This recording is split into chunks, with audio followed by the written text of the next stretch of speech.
అందరికీ నమస్కారం. ఇది చాలా చాలా మోసాలు జరుగుతున్నాయి హైదరాబాద్లో. ఇది చాలా చాలా వాస్తవం.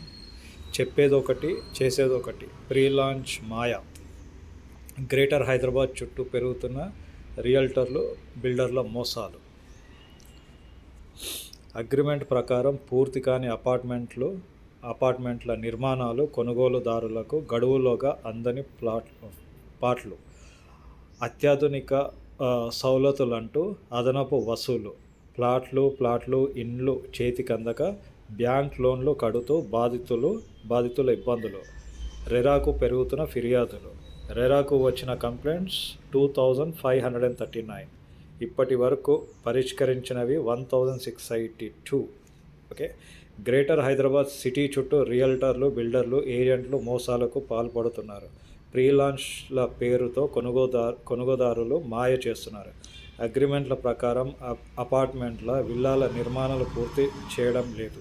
గడువులోగా ప్లాట్లను అప్పగించడం లేదు. చెప్పిన సౌలతులను కల్పించడం లేదు. ముందు చెప్పేదొకటి, ఆ తర్వాత చేసేదొకటి అన్నట్టుగా వ్యవహరిస్తున్నారు. ఒక ప్రాజెక్టును చూపించి అడ్వాన్స్గా డబ్బులు తీసుకొని అది కంప్లీట్ చేయకుండానే ఆ నిధులను మరో ప్రాజెక్టుకు మళ్లిస్తున్నారు. బ్యాంకులో లోన్లు తీసుకొని అపార్ట్మెంట్లో ప్లాట్లు, విల్లాలు కొనుగోలు చేసినోళ్ళేమో అవి తమ చేతికి అందక, సొంతింటి కల నెరవేరక ఆవేదన చెందుతున్నారు. మరోవైపు ఈఎంఐల భారంతో తీవ్రమైన ఇబ్బందులు పేర్కొంటున్నారు. త్వరగా ప్రాజెక్టులు పూర్తి చేయాలని నెలలు, సంవత్సరాలు తరబడిన రియల్టర్లు, బిల్డర్లు చుట్టూ తిరిగి అలసిపోతున్నారు. దీంతో రియల్ ఎస్టేట్ రంగంలో జరుగుతున్న మోసాలపై రియల్ ఎస్టేట్ రెగ్యులేటర్ అథారిటీలో రోజురోజుకు ఫిర్యాదులు పెరుగుతున్నాయి. కంప్లైంట్లపై రెరా చర్యలు. రియల్ ఎస్టేట్ మోసాలపై రెరాలో పెద్ద ఎత్తున కంప్లైంట్స్ నమోదవుతున్నాయి. ఇప్పటి వరకు 2539 ఫిర్యాదులు వచ్చాయి.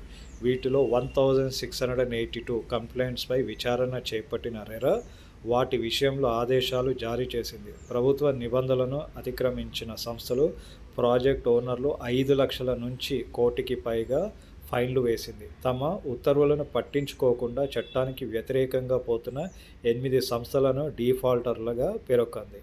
అలాగే 7 ప్రాజెక్టులకు ఇచ్చిన అనుమతులను రద్దు చేసింది. జాగ్రత్త అండి.